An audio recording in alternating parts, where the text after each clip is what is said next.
We want a prompt refresher, maybe. So is anybody jumping in? I guess I can start with some wild ideas. I have some old videos of Milton Berle, and his TV show promoted cigarettes. And they were talking all through the show. They'd have these little snippets where they talked about how healthy cigarettes were and how wonderful they are. And of course, everybody today realizes that's a bunch of a hogwash. That's not reality. There are still some people that smoke, but everybody realizes that it's bad for you. And that's one of the great things that will happen in our utopia in 15 years, is that everybody accepts climate change. They've seen it, they can taste it, they can smell it. A few people try and act selfishly, but they know it, and everybody around them knows it, that it's in this utopia. I live in Seneca County in Lodi, and there are a lot of lower educated, lower income people here, and they care. They don't understand a lot of things. They do care about being able to get a good job, and the Green New Deal will have turned them around, and they are all for it, gung-ho, because they can see how much it helped them. It did provide good jobs, reliable jobs, livable wage jobs for them, and they are all for it. And I'm not sure how we could get there, but that's the utopia that I see. Who lives around me? Probably quite a number of climate refugees. And we welcome people from the south of this country and from the south, the islands, the low-lying areas, in Asia, everywhere. They are welcome here, and they're creating a vibrant community.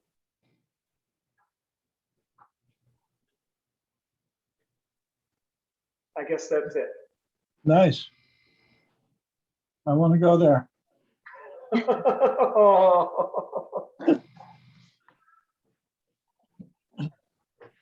All right, so this is John. My vision. It's actually the time frame doesn't really work for me because the 15 years is not going to get the people I expect to do what I expect to get done enough time. And primarily, I'm talking about my grandchildren. I have 5 grandchildren, and they range from 14 months old to 15 years old. And I expect that at some point they will have taken over the world, and they are making fantastic decisions. But in 15 years, I don't think they will have taken over the world yet, at least not all of them. But the vision that I have, and the conversation I've had with my wife several times, is like, oh, what kind of a world are we going to leave our children and our grandkids? Because we're not really doing the right stuff now.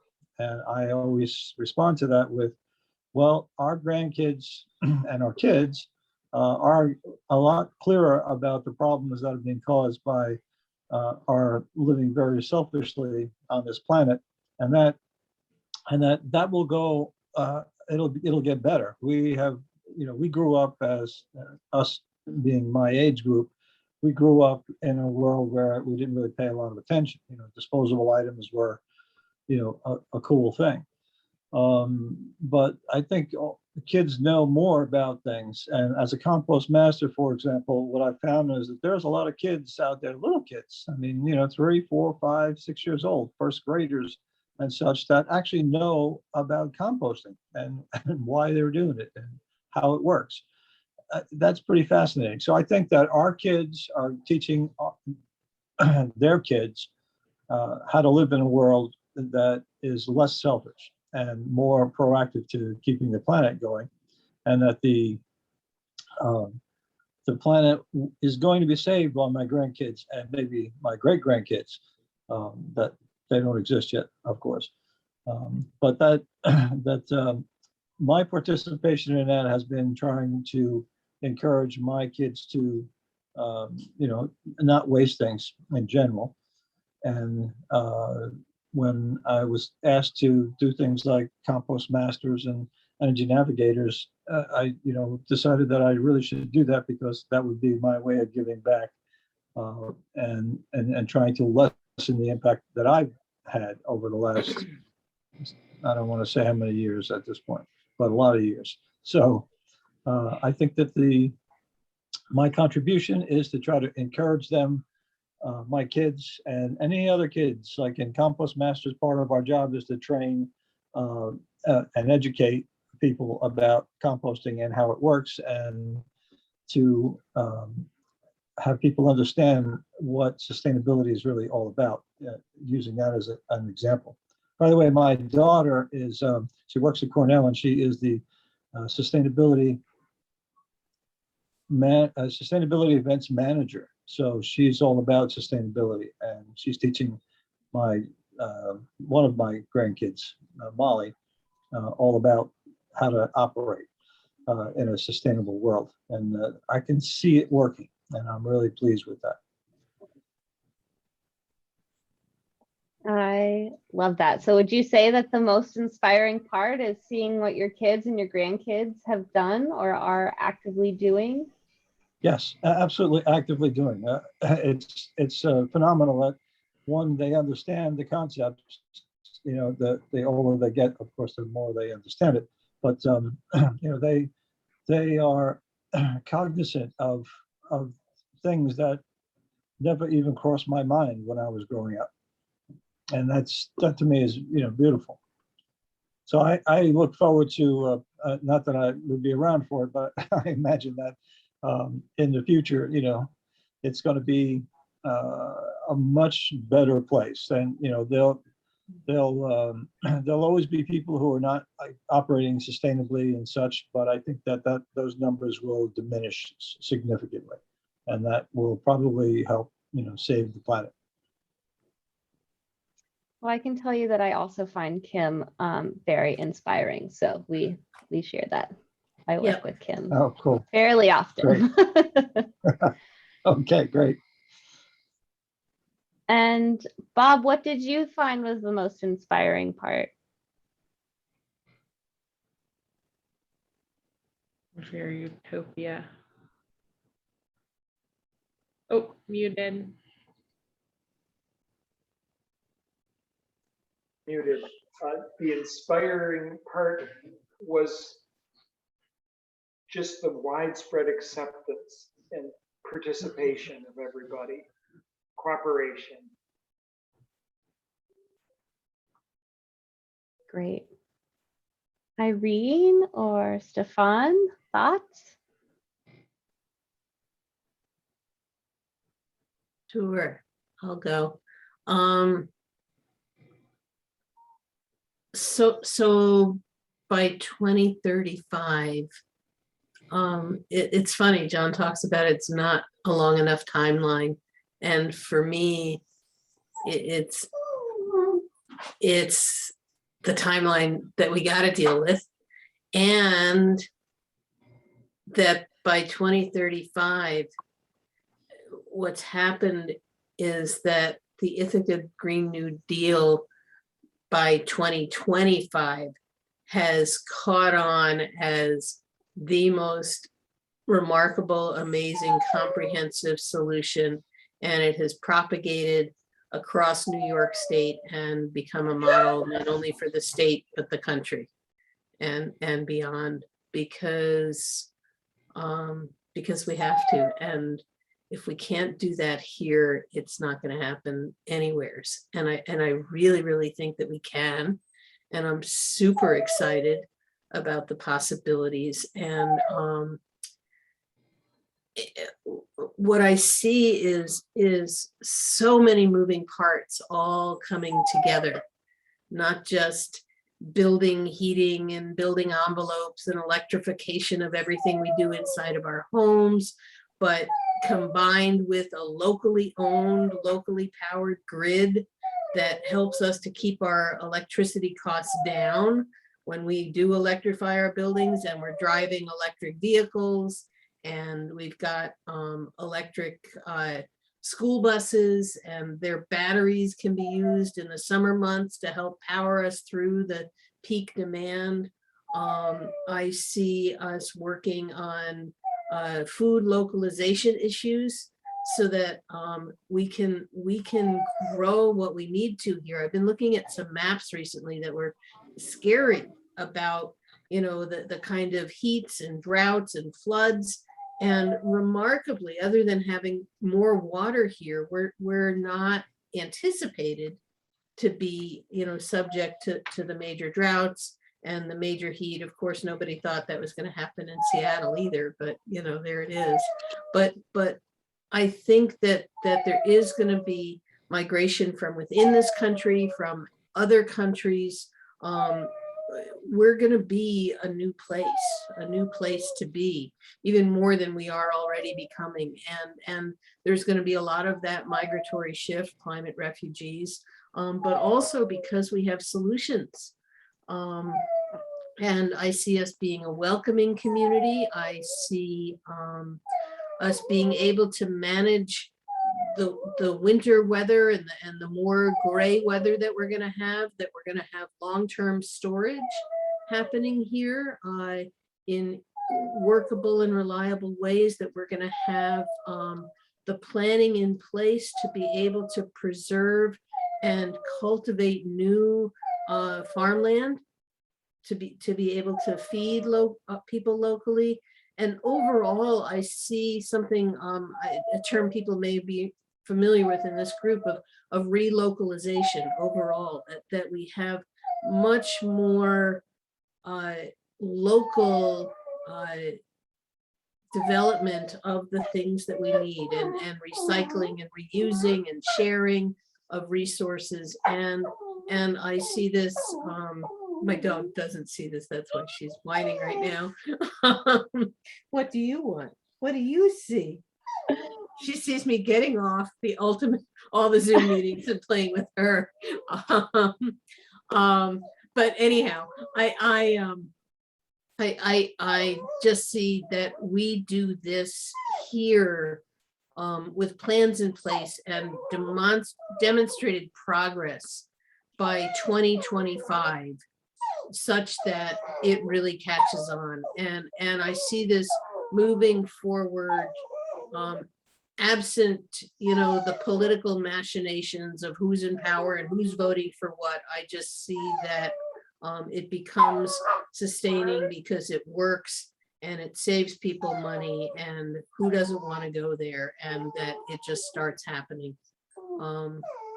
So yeah, that's what I see. And maybe even I'm gonna, you know, put the peg way out at 2035. Maybe by 2035, I'll have decent broadband. We're not dreaming that That's big, asking a Irene. lot, Irene. I'm gonna excuse myself for a second to let my dog out. And Yeah, I'll be right back. they're having their own conversation.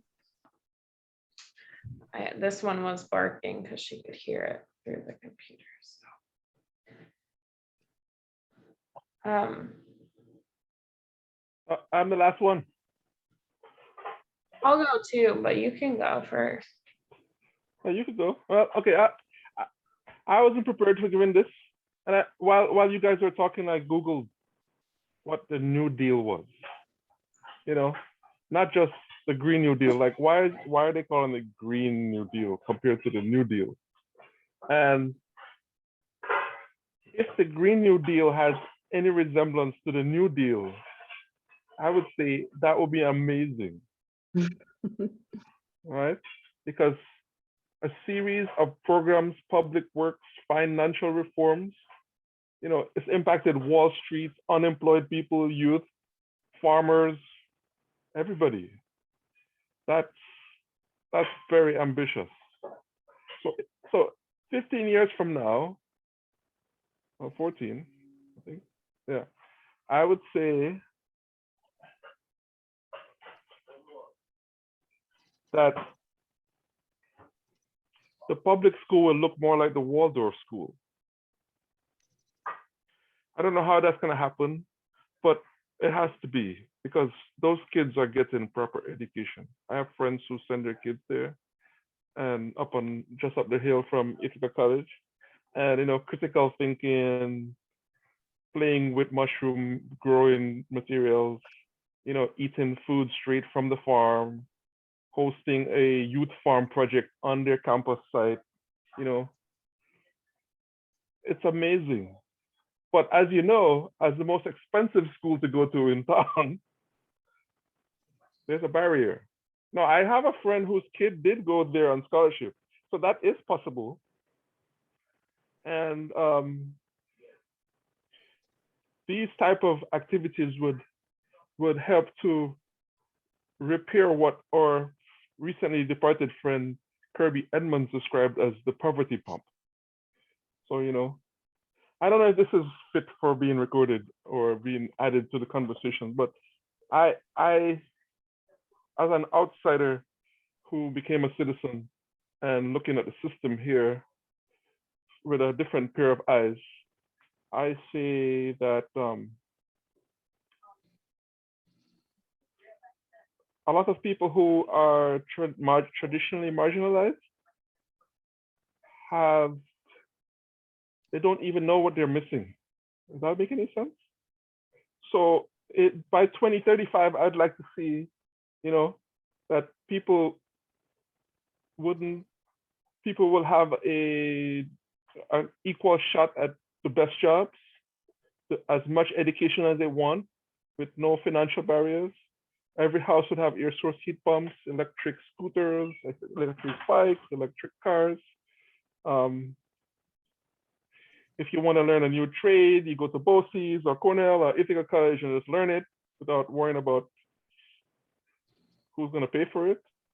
You know, a sense of solidarity, a true sense of solidarity, like these folks in the New Deal, original New Deal, where when we pay in taxes, we know that this money goes towards paying for kids going to BOCES, somebody doing CALS at Cornell, or you know, going to IC and learning music or telecommunications or anything. So it's an openness. And what else do I see? Nutritious food, you know, instead of all this marketing and advertising for sugar, fat-free sugar. More porch fests, more, you know, one thing that I would like to see in 2035, that people could just drop by unannounced and they could be fed, or just, hey, yeah, come over, eat, have a, you know, I have extra, come sit at the table. That is something I sorely miss. And I think by 2035, we'll have figured out a way to teach each other, you know, to be hospitable, even if somebody didn't announce that they're coming in 2 weeks. You know, just be prepared. I mean, it's almost like the Amish. You know, the Amish, they put a roof up in a few days, or if not less than a day, because like a ton of people show up and just put the roof up and they're gone. It's like, wow. I think that spirit will be more evident at 2035. We can only hope, huh? Okay. For someone who was unprepared, that was very, very eloquent. Oh, so beautiful. Really? Yeah. Yes, that was great. Yeah, Thank yeah, you. thank you. Emily, what about you?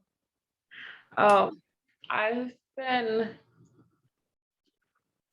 thinking, as John was talking about compost and, how disposable things used to be,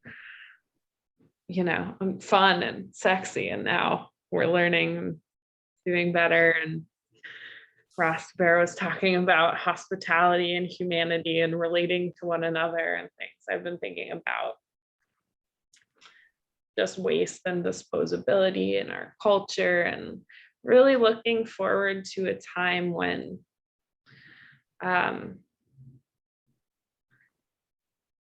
we have more people and different people involved in assigning value to things. I think that will really help us cut down on waste. I think,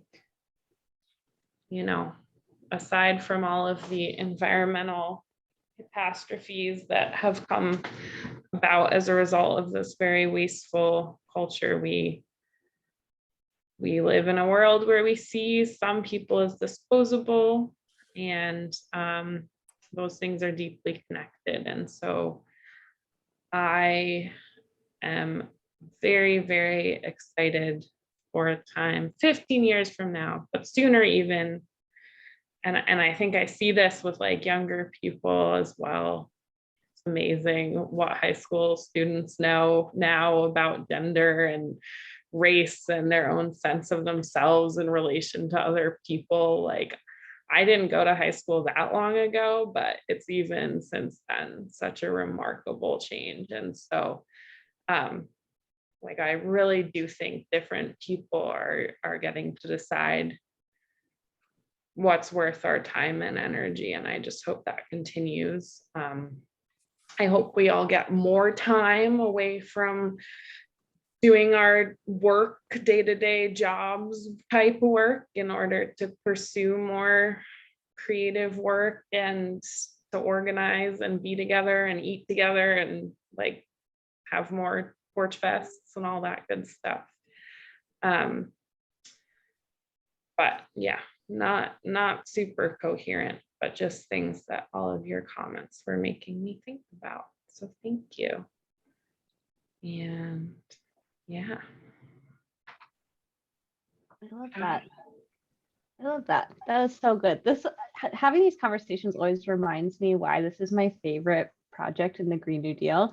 Because what I find most inspiring is listening to everyone be really passionate. And I feel like even though I haven't met most of you before, I feel like I learned a lot about you just now.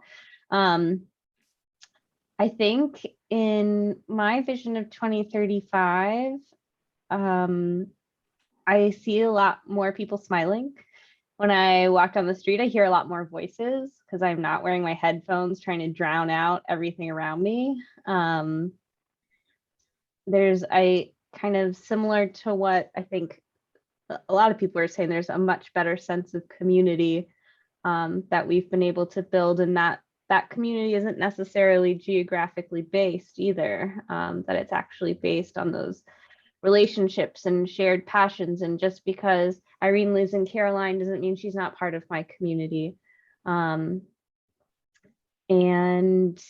I smell a lot of food from lots of different places. And you know what? Sometimes the smells kind of mix together and it smells really weird, but I love it. And I'm a lot closer with my neighbors. And yeah, we drop in on one another unannounced and drink cocktails on the porch and stay up too late and are tired in the morning and don't regret it. Or we just take the day off, like Emily was saying. But yeah, that sense of community, I think, is something that a lot of people are really sorely lacking, and that I think is going to be a really, really critical piece of implementing any part of the Green New Deal. Is we have a lot of relationships to build. We probably have even more relationships to repair, relationships to strengthen. And I think this is a really good way to start doing that. And I'm really, really grateful that you guys shared that. So I had some follow-up questions. Let me pull them up because I have a terrible, terrible memory. Let's see, we wanted to talk about, oh gosh, this is embarrassing, isn't it? I'm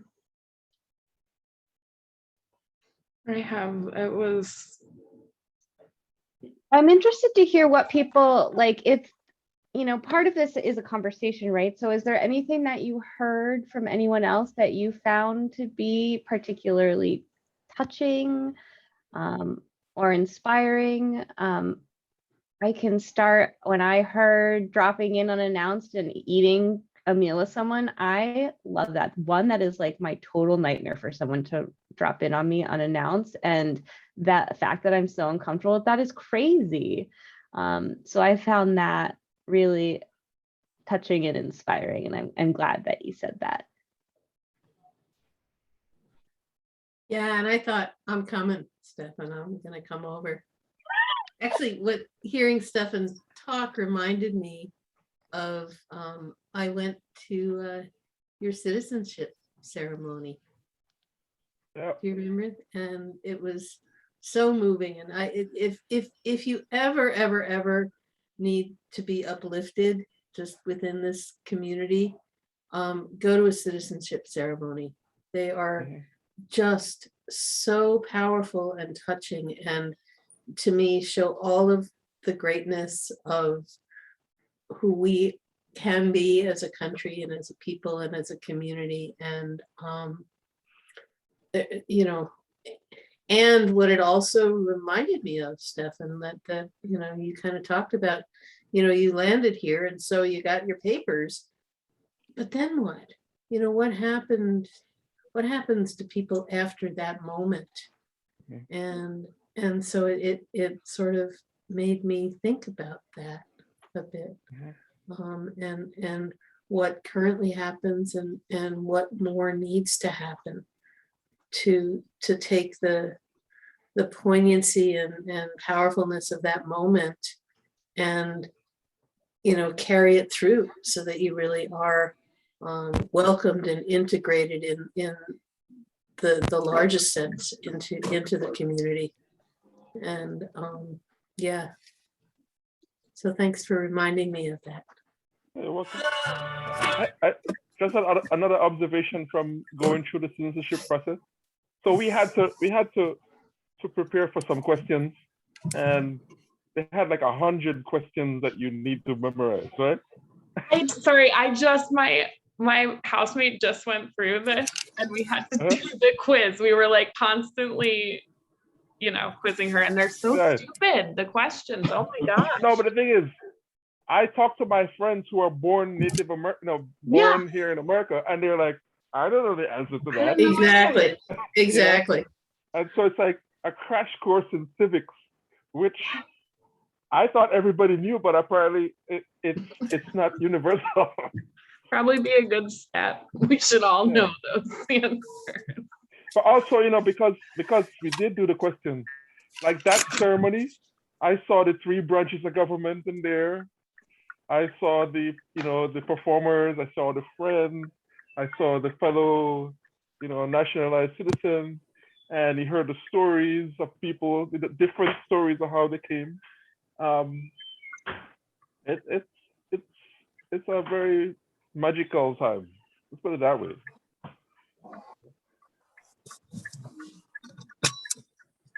So I would say 2 things.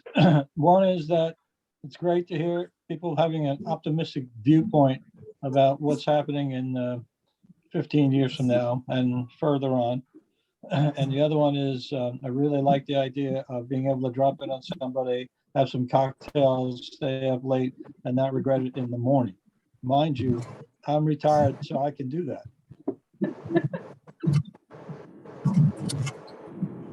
Hey, you can bring a computer over.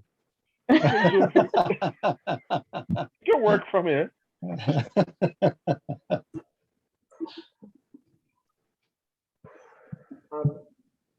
Something I heard was when Irene talked about that the Ithaca's program was was recognized and repeated, replicated all over the state and the nation.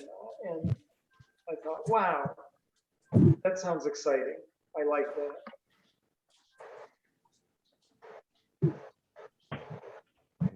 For those that don't know, Ithaca has had quite a track record of leading New York State on climate related things. We had not the first, but certainly the most impressively successful solarized Tompkins program.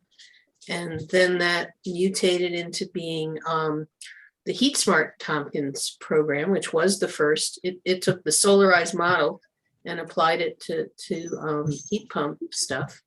And it was the first program, certainly in New York State and quite possibly in the country, to use that model for heat pump stuff. And it's subsequently been adopted by the NYSERDA and has been propagated throughout all the regions of the state. And our Get Your GreenBack model has also caught attention. And that and some other programs in the state are now merging into a new entity. Heat Smart, GreenBack, and some other programs are merging into something called the Hub, which is, sort of all started here with the Heat Smart program and the Solarized Tompkins program, and has just grown. And now they're looking at how to build it into something, available in each region of the state. There was the proposal to put a pipeline in Dryden, to go through Dryden into Lansing, to enable Lansing to build, more buildings with gas over the next 20, 30 years. And there was a resistance against that.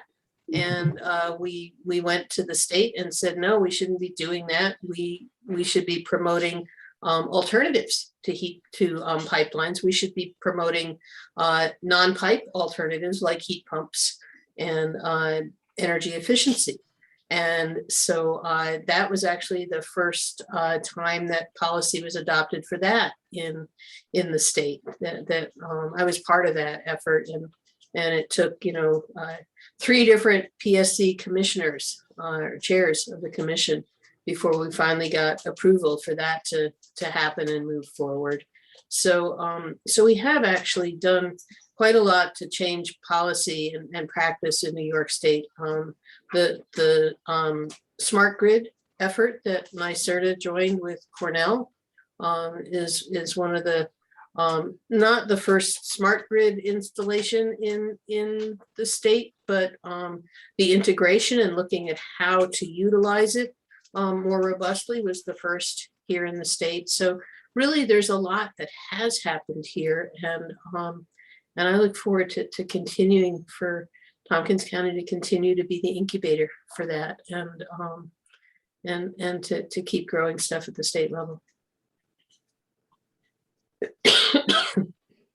Thanks for that reminder, Irene. It's always good to remember we come from strong roots, and we're going to keep growing.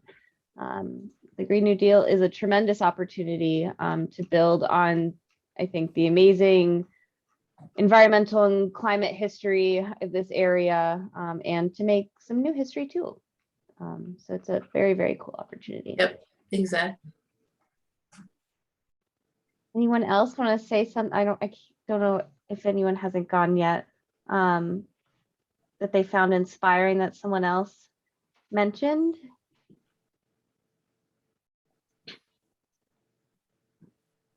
I'm trying to think about places in my life that it already looked like this community that we're describing, and like how we,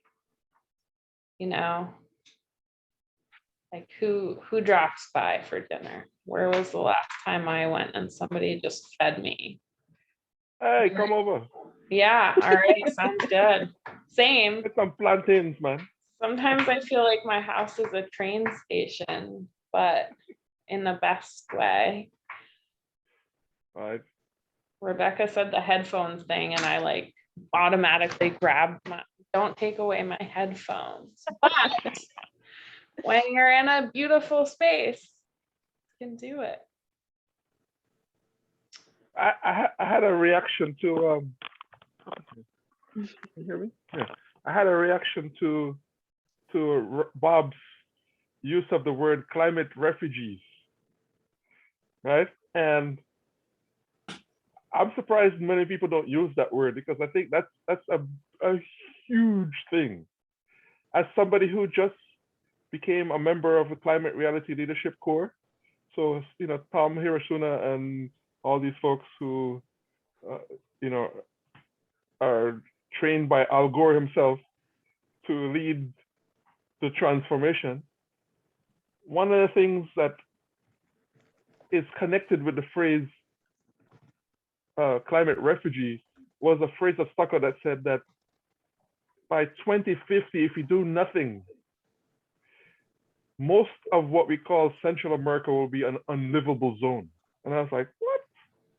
That's impossible. But then, you know, I was like, no, we have to find a way to not make it that bad. I mean, imagine somebody calling your hometown future unlivable zones, you know, 140-degree weather, hurricanes, like, you know, more than the alphabet, and, you know, animals and heat and, oh, it's just freak weather everywhere. It's like, no, we can't have, it can't happen. So if you think of the world in that way, and all of a sudden, yeah, if I lived there, I would want to leave, and I would try to cross a border too. And how do we take the knowledge from Saudi Arabia, who do skiing in the middle of a desert, and you know, like the Saudis have full all 12 months a year ski resorts in the desert. How do you use extreme stuff like that to make sure that there's no unlivable zones? You know, every place should be livable. And but similarly, you know, I think Bob said there were people from small islands and Asian, like Vietnamese and, you know, those Laotian people moving. Hey, if everybody read the universal human rights, they would see that these things are allowed, and we should be prepared. You never know. People we living in America might have to move because, hey, God forbid, an asteroid hits in the middle of Kansas. We have to move. You know, you never think of it that way. I don't think we'll have to move then. Maybe. Yeah. We'd be stardust, right? Well, there you go. But no, I was struck by that phrase. Yeah, climate refugees. I personally look at the land that people have for sale and I'm like, you know, who is planning for when the sea level rises 20 feet and most people in Brooklyn have to move? They're going to be moving up here. Yep. Where are they going to live? How much Airbnb can absorb? I mean, like, what zoning? I know. Look at housing prices just with the pandemic and people moving up from the city. Yeah. Like, people literally have been displaced from Ithaca in the last year. Like, they can't find a place that they can afford. Yeah. You know? Yeah. But compared to San Francisco and, you know, it's really cheap here. People move.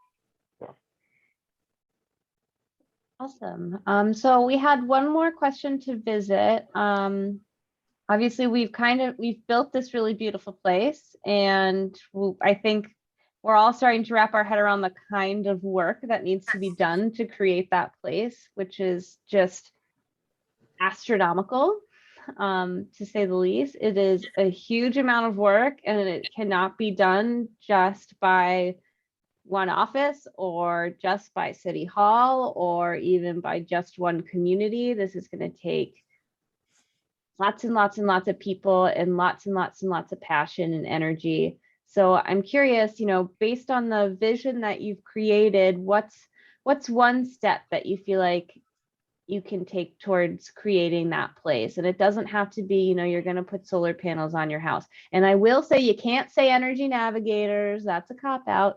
But what's something that you feel comfortable saying, this is something that I can do, and this is a way that I can channel my passion and what I'm good at into this effort?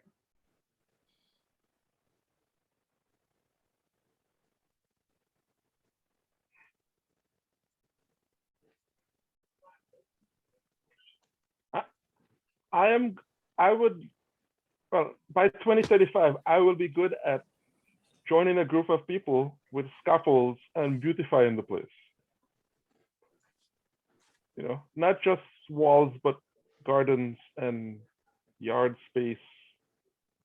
Just make the place more joyful and functional and functioning right. But there's, things are falling down, and some people don't know how to fix it. So they can't fix it, can't pay for it.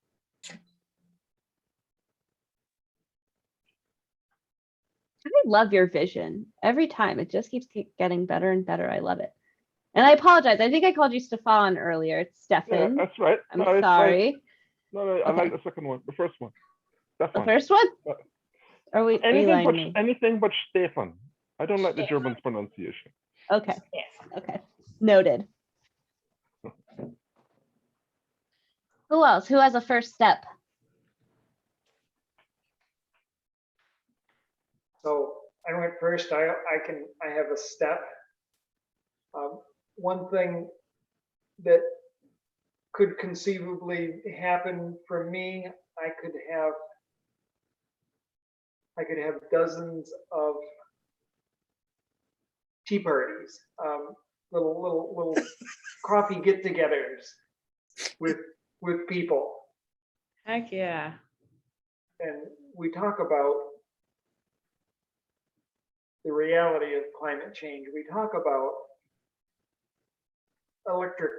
electrifying your house, the benefits of this, how wonderful it is to have a heat pump, etc. Awesome. That is an awesome first step. Those are the secondary conversations that we're really hoping for. So that is spot on. Irene or John? Well, I can say that I've taken the steps already, and I continue to take the same types of steps. I am trying to figure out how to use materials here that I have available to me that come in nature. So I just cut down a cherry tree in the back of the house that was dying.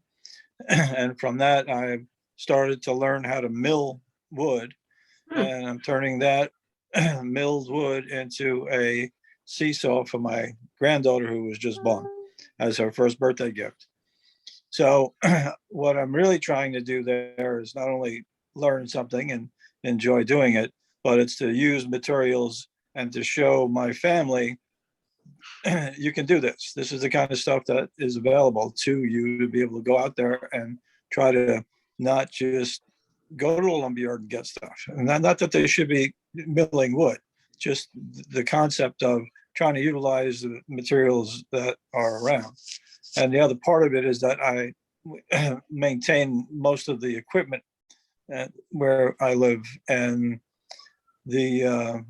I keep working on my tractor, and everyone keeps saying, well, why don't we just buy a new tractor? I said, well, no, because I can still fix this.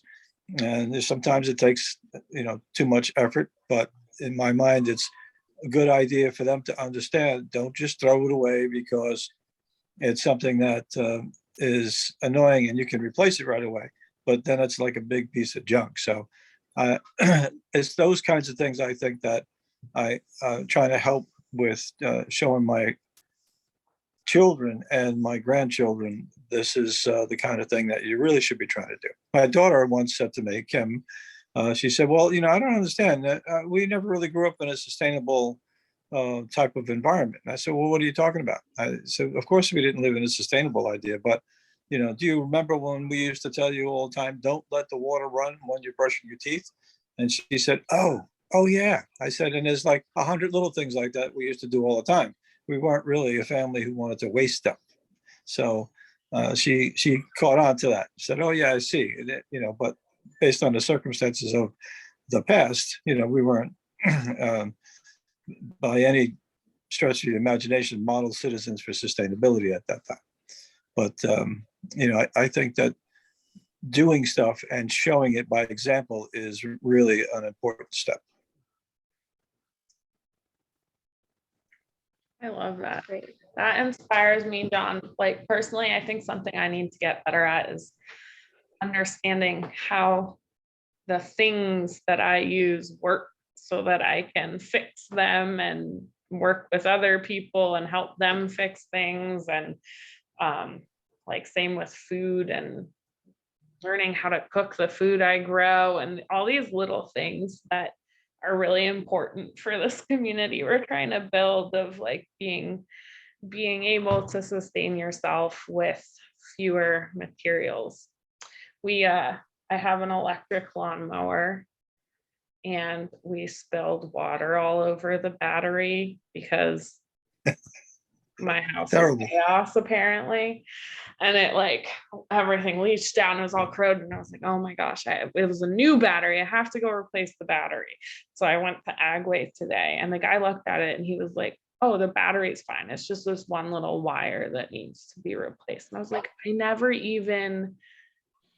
that never even occurred to me to open up the battery and look at what was actually corroded, right?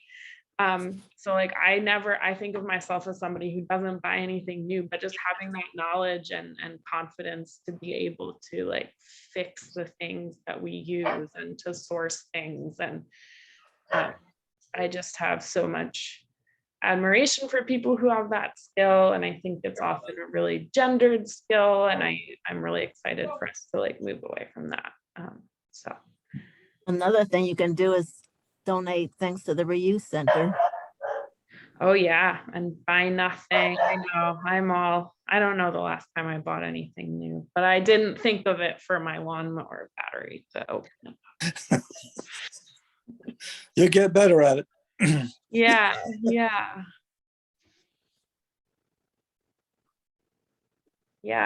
And for me, it's also about finding opportunities to be with kids and animals and talk about all this stuff and feel inspired that way. Because I get a little bit down in the dumps about this whole climate catastrophe sometimes. Don't do it. Stay positive. Exactly. That's important.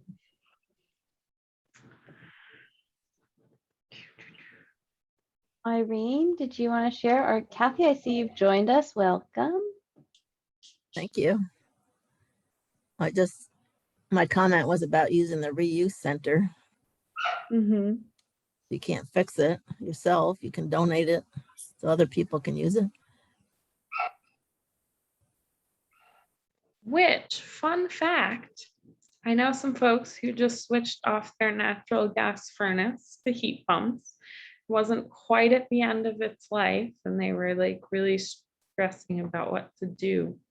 Apparently, the reuse center will take it and they use it for like training or something. I don't know exactly what they use it for, but I was surprised because most installers won't touch an old piece of equipment like that. But just yay, we can have it all. I donated my electric heaters to the reuse center recently. Sounds good, Irene. Well, it looks like we're butting up against time, so I would welcome any final comments, thoughts, any way that we can make this better in the future, of course, is always welcome too. I'm going to put my email in the chat. So if you are interested in getting more involved in either 1,000 Conversations or more generally the Green New Deal, please do not hesitate to reach out. I always answer my emails and I really love to talk. So That's a benefit too. But you'll get sick of me before you know it. Any last comments? Irene, did you want to share anything? I know you had to get up and deal with doggo. Yeah, I feel myself somehow in a transition right now, and I don't really know where I'm going to land. Whether there's just some new policy thing that I'm going to latch onto, which is, mostly been the arena that I've ended up in, is working on policy stuff, or whether I'm going to start getting more local again in work and engagement. One of the situations right now that really has I find really disturbing is the renovation work or demolition and rebuilding of the north side subsidized housing. That it's just it's like 80 households being displaced while they build something new there that I presume will be far nicer. The other issue right now is that the developer I'm not clear on all the details, but isn't looking to do it with heat pumps, which is just crazy that anything would be built without heat pumps anymore, especially affordable housing. Or subsidized housing, and just that, so it may be another angle, in policy work at the state to get that fixed. The thing that also really has been gnawing at me is, we focused a lot on heat pumps and renewable heating, and it's always been about the heating. And after what went on in the Northwest this past year, I really think we need a different conversation that's also about the importance of cooling and getting cooling to happen as a health issue. It's not just a comfort. It's a real health concern that people be able to be cool. So there's that, and then there's also more becoming known about even just like a gas stove in your house and the particulate matter and other off gases from burning the gas that really create respiratory problems and all kinds of health issues that just we didn't really know about. And so it's becoming more and more known how much we've got to get gas out of our buildings and out of our homes for so many reasons. And so maybe that's, I don't know, part of the campaign and the policy stuff that I'm in next. I don't know. It's the thing that feels most present right now to me is that whole kind of package of stuff I just talked about. But the thought of 80 people being displaced, or 80 households being displaced, is just so troubling to me. And yet, in some ways, to improve some of our really bad housing stock, I mean, we've got to be doing more and more of that. Or how do we do it without displacing people? Or so on that happy note. I hear you though. I live just on the other side of Washington Park, and I spend every 4th of July, well, the past 5 4th of Julys, in the North Side neighborhood watching their fireworks, and that is one of the most joyful communities that I think I've interacted with in a very, very long time. The sense of community is so strong in that neighborhood. So if you get into that, I would be interested in hearing about it. But anyway, thank you guys so much for sharing. This was really, really, really great. And you really don't even know how much this lights me up and keeps me going in the work with the city. And I know Louise feels the same way. And getting to know you guys has been really, really a pleasure. So thank you for taking the time out of your night to talk about this really cool thing that we're going to make happen. And it's not an if, it's going to happen. It's going to happen. It's going to take some time. It's going to take some really, really hard work and a whole lot of energy. But based on the conversations that we've been having, it sounds like that energy is here and people are willing to put in the time and the effort. So I thank you for that. And again, feel free to reach out to me if you have questions, comments, concerns, you want to get involved, you never want to hear from me again. I'd love to hear Well, from you. so what was your email? I put it, oh, did I put it in the chat? I'll put No. it in the It's chat in the again. chat.